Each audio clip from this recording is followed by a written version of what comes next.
Bom dia, pessoal! Que alegria estarmos aqui juntos, finalizando essa semana, nessa sexta-feira, para meditarmos na palavra de Deus e orarmos por nossas famílias. Sim, hoje é um dia muito especial, nós convidamos a acompanhar conosco até o final essa meditação diária, Sim. Família e Fé. Hoje é dia 8 de março, tanto o Dia Internacional das Mulheres, damos a você, mulher. Sabemos que muitas mulheres nos acompanham tanto na live, no Facebook, como também através do podcast Família e Fé.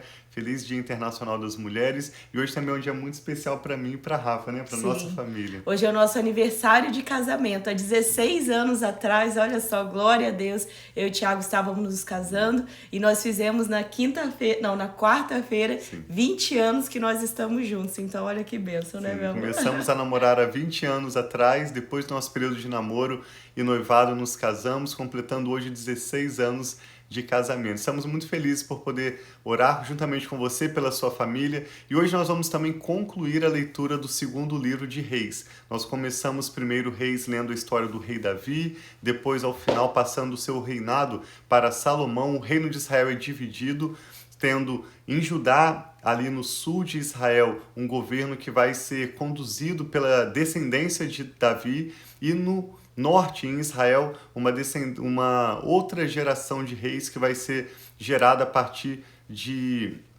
Como que é o nome do primeiro rei? Do Jeroboão.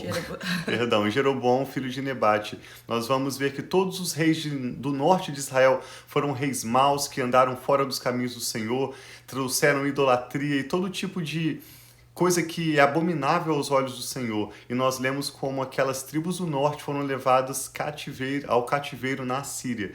Seguimos lendo no sul como alguns reis de Judá foram bons, mas a maioria dos reis de Judá foram reis maus. Sim. E também conforme o Senhor prometeu que levaria o povo de Judá para o cativeiro na Babilônia. Nós lemos esse acontecimento ontem, quando Nabucodonosor, ampliando o Império Babilônico, vem e leva o povo de Judá, todos os que moravam na cidade de Jerusalém, cativos para a Babilônia. E hoje esse capítulo 25 acaba de uma forma bastante triste, mas ao mesmo tempo bastante esperançosa. Sim. Ontem, durante o nosso jantar, nós preparamos um jantar especial com os nossos filhos, estávamos aqui à mesa. Depois do jantar, nós lemos esse capítulo 25 de 2 Reis, que é o que vamos compartilhar com você hoje. E ao final, a música que estava tocando instrumental tocou uma música assim, com uma melodia bastante triste, e eu comentei com a Rafa e com as crianças, assim como essa música soa triste, a história de 2 Reis, a história dos reis de Judá, também acaba bastante triste, com Joaquim estando no cativeiro na Babilônia,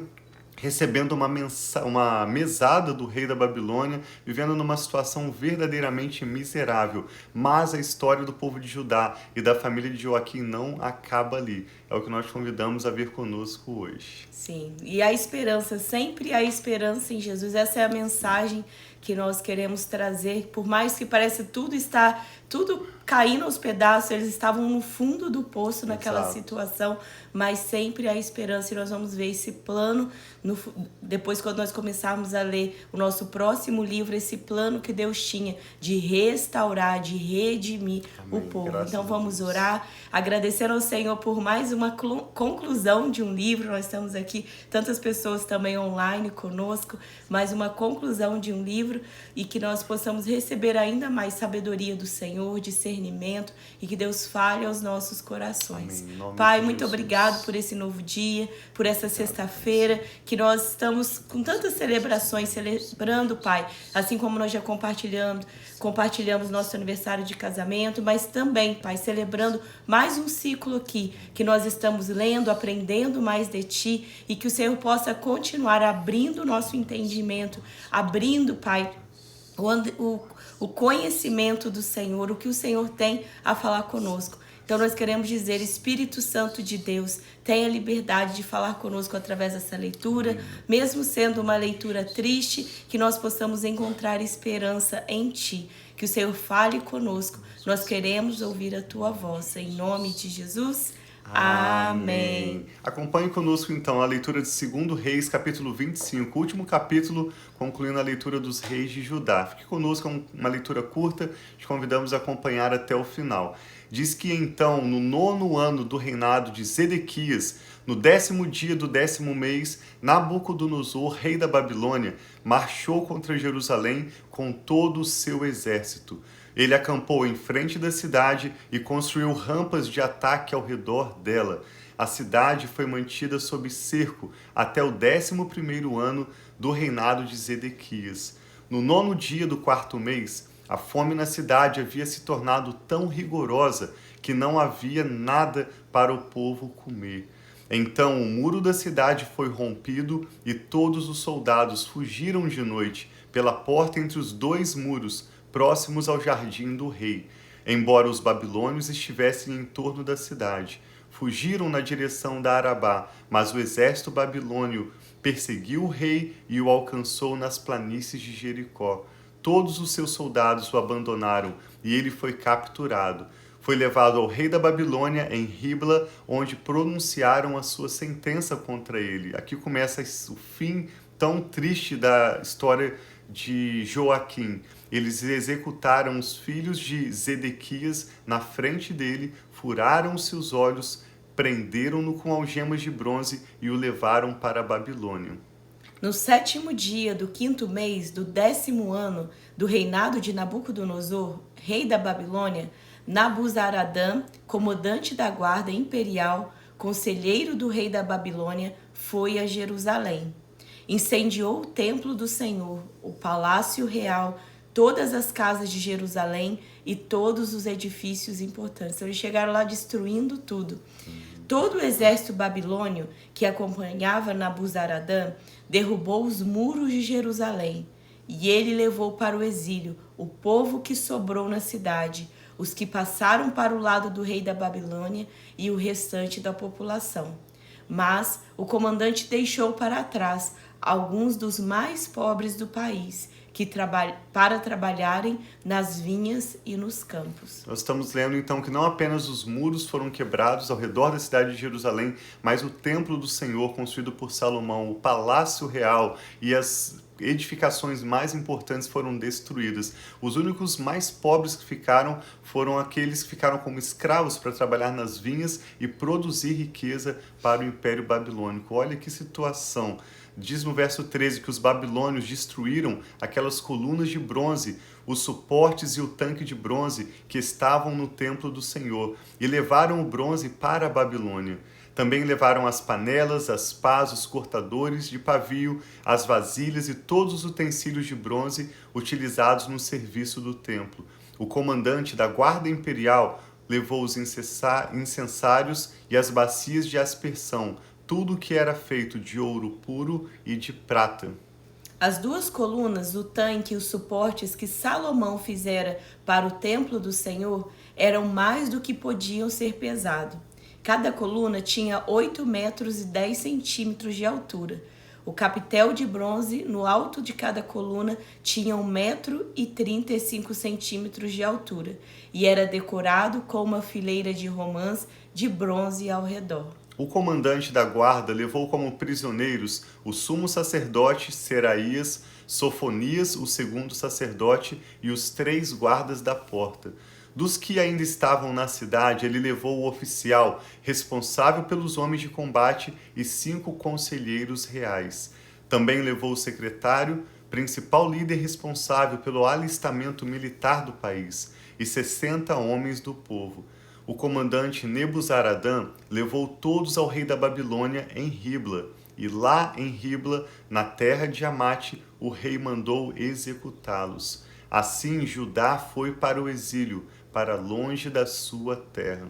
Nabucodonosor, rei da Babilônia, nomeou Gedalias, filho de Aicã e neto de Safã, como governador do povo que havia sido deixado em Judá.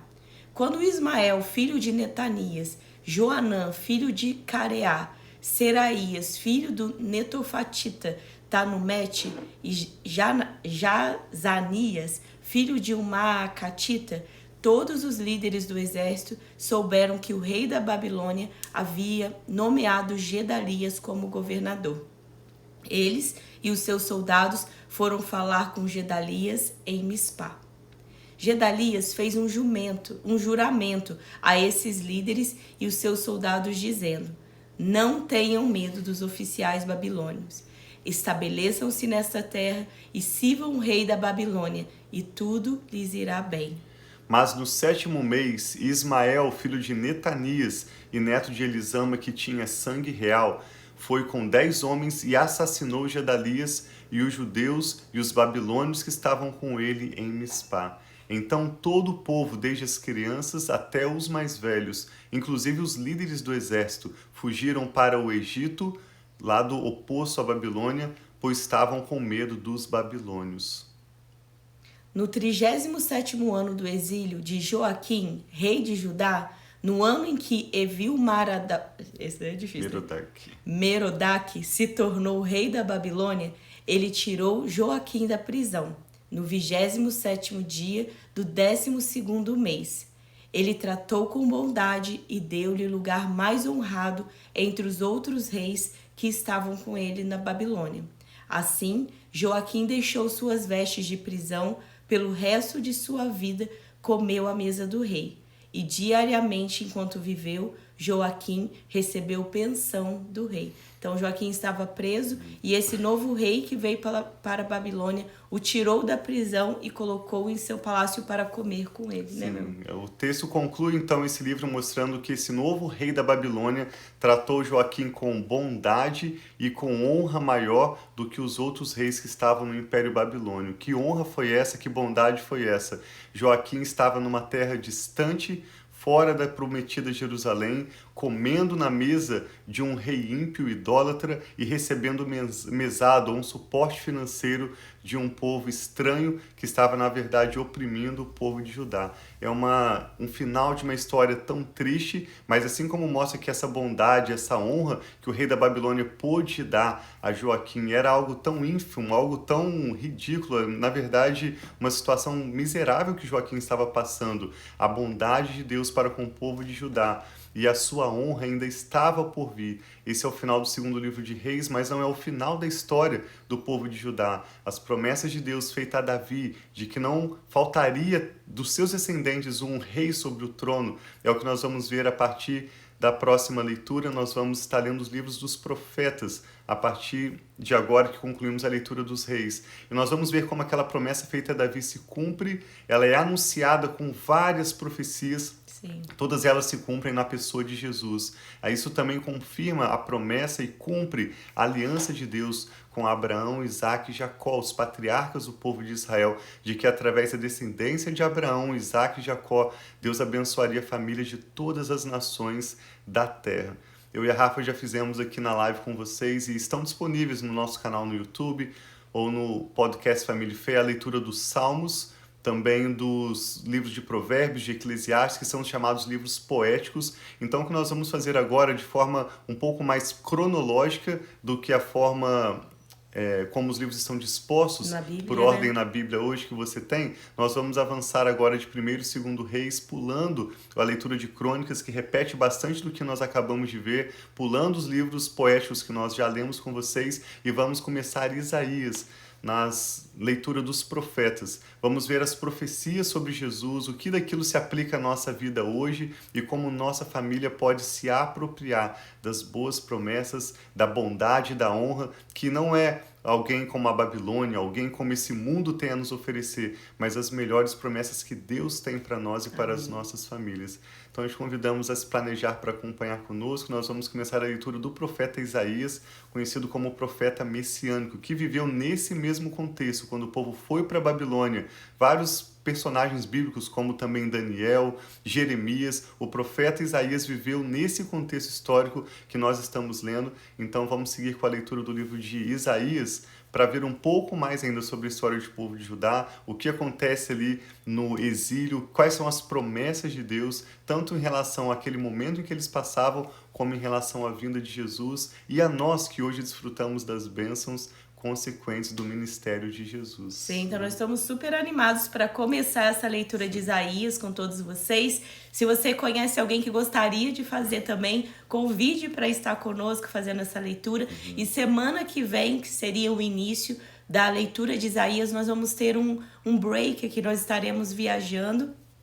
Nós não faremos a live, né, meu amor, durante a semana que vem. Então, a leitura de Isaías, nós vamos voltar na outra semana, sem ser esse domingo, no domingo, dia 17. Então, 17 de março, nós voltamos na leitura de Isaías. Então, semana que vem nós vamos ter esse período de descanso com a nossa família e voltamos no março, dia 17, né, meu amor? Estamos tirando uma férias aqui nos Estados Unidos, no hemisfério norte, está prestes a iniciar a primavera, então é comum ter uma semana de folga para as escolas, nós podemos planejar para juntos tirarmos uma semana de férias. Então temos uma pausa na próxima semana e voltamos no domingo 17 de março com a leitura dos profetas, começando com o profeta messiânico Isaías.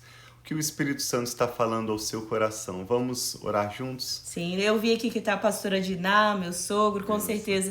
Nossos pais, né, os meus pais também vão entrar. Estejam orando, agradecendo a Deus por esse dia especial. Nós sabemos o carinho que cada um de vocês tem por nós. Então, ore a Deus abençoando a nossa família, abençoando esse tempo, tanto o nosso aniversário de casamento e o tempo que nós vamos ter também, né, meu amor? Dessa semana até o dia 17. Vamos orar juntos. Pai, nós te damos graças pela sua bondade, pelo seu amor leal, pelo que aprendemos da tua palavra, que tanto gera fé no nosso espírito quanto esperança verdadeira em Jesus. Nós queremos viver tudo que o Senhor tem para nós e eu e a Rafa oramos o mesmo por essa pessoa que está conectada conosco agora. Que a paz do Senhor esteja sobre os nossos lares, que o Senhor nos prospere no teu bom propósito e cumpra para conosco cada uma das suas promessas, ó Pai. Dá-nos olhos para ver, ouvidos para ouvir e um coração de entendimento para estarmos não distante dos caminhos do Senhor, como lemos todos os reis de Israel e muitos reis de Judá fizeram, mas que nós possamos ser como Davi, possamos ser como Josias, aqueles que se voltam para o Senhor com o coração inteiramente obediente, rendido, humilde na tua presença, para te obedecer e desfrutar das bênçãos que o Senhor já tem preparado para nós e para os nossos descendentes. Oramos por aqueles que têm agora os seus filhos, os seus netos, por todos os nomes que agora são apresentados em oração e cada motivo de oração, nós, eu e a Rafa, concordamos diante do Senhor para que a vontade do Senhor se cumpra em nossas vidas. Realize, meu Pai, os teus milagres, as tuas maravilhas, de forma que o teu nome, Pai, seja glorificado através da nossa história e da nossa família. Oramos por um final de semana abençoado também. Pedimos que o Senhor nos ajude a concluirmos o que temos para essa semana e nos dê um Shabbat Shalom, um final de semana de paz e de prosperidade com a nossa família. Entregamos a nossa família, tudo que toma o nosso nome, o nosso futuro, sob os teus cuidados, orando com fé e com ações de graças. Te agradecemos, Pai, por esse livro que concluímos hoje, Pai, por todas as tuas bênçãos e pelo melhor do Senhor que eu sei que está por vir. Te damos graças e oramos em nome do Senhor Jesus. Amém. Então tem um final de semana muito abençoado e nos vemos no dia 17 de março, né, meu? Deus os abençoe e nós amamos muito vocês. Um abraço.